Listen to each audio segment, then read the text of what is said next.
नमस्कार, मैं कशिश और स्वागत है आपका नेक्स्ट 9 न्यूज में। इस रिपोर्ट में बात हो रही है आखिरकार कौन है सचिन पायलट के साथ। जी हां, अगर देखा जाए इस साल के आखिरी में राजस्थान के चुनाव होने वाले हैं और उससे पहले यहां पर जो गहलोत के समर्थन है वो कहीं ना कहीं यहां पर अब पायलट के साथ दिखाई दे रहे हैं, जिसमें सबसे पहली बात यहां पर हो रही है राजेंद्र गुड़ा की।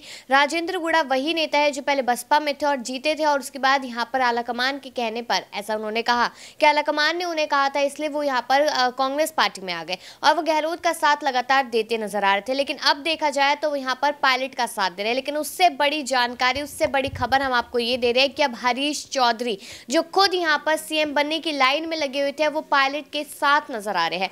पायलट के साथ बैठते हैं, पायलट के साथ चलते हैं, पायलट के साथ ही नजर आते हैं। इसको लेकर बड़ी जानकारियां लगातार सामने आती हुई दिखाई दे रही है। हरीश चौधरी वही जो यहाँ पर एक समय पर गहलोत के समर्थन में थे और उसके बाद यहाँ पर सीएम बनने की लाइन में लग गए थे, लेकिन अब वो पायलट के साथ में नजर आ रहे हैं। देखा जाए तो पायलट के समर्थकों की जो आंकड़ा है वो लगातार दिन प्रतिदिन बढ़ता हुआ दिखाई दे रहा है। यहाँ पर लोग लगातार उनके समर्थन में उतरते नजर आ रहे हैं। इस बीच आपको मैं जानकारी यहाँ पर दे दूं कि जाट समाज की बात की जा रही है। जाट नेता है हरीश चौधरी और उनके पास अगर देखा जाए तो बहुत आंकड़ा है यहाँ पर जनता का जो उनका समर्थन कर सकती है, लेकिन फिर भी वो सचिन पायलट के साथ नजर आ रहे हैं क्योंकि उन्हें दिखाई दे रहा है ये कि युवा नेता कहीं ना कहीं पार्टी को रिपीट करा सकता है, पार्टी को फायदा करा सकता है। और इस बीच जो बड़ी जानकारी है ये भी सामने आई कि इतना ही नहीं, जाट मंत्री नेता हेमाराम चौधरी और साथ ही साथ बात की जाए मुकेश भाकर की, रामनिवास गावड़िया की, ये सारे के सारे जमीनी स्तर पर उतर के सचिन पायलट के साथ नजर आते हुए दिखाई दे रहे हैं।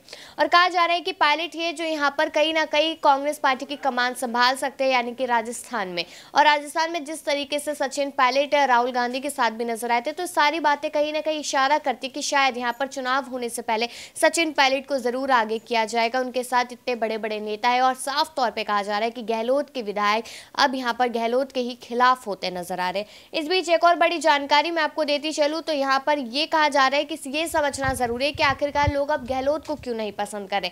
ऐसी बात नहीं है, गहलोत ने बहुत काम किया है, सीएम गहलोत ने, उनको लोग पसंद भी करते हैं, लेकिन अब लोगों की मांग यहाँ पर पसंद और नापसंद की नहीं, मांग ये है कि एक युवा नेता हो और जो हमारे बीच में उतर कर अच्छे से काम कर सके, हमारे लिए काम कर सके, जनता के लिए काम कर सके और पार्टी को यहाँ पर बढ़ा सके। अगर देखा जाए यहाँ पर पायलट ही बार बार कहते नजर आते थे कि पार्टी को रिपीट कराना है, लेकिन गहलोत अभी कुछ समय से ही यह बात कहते नजर आ रहे कि पार्टी को रिपीट कराना है।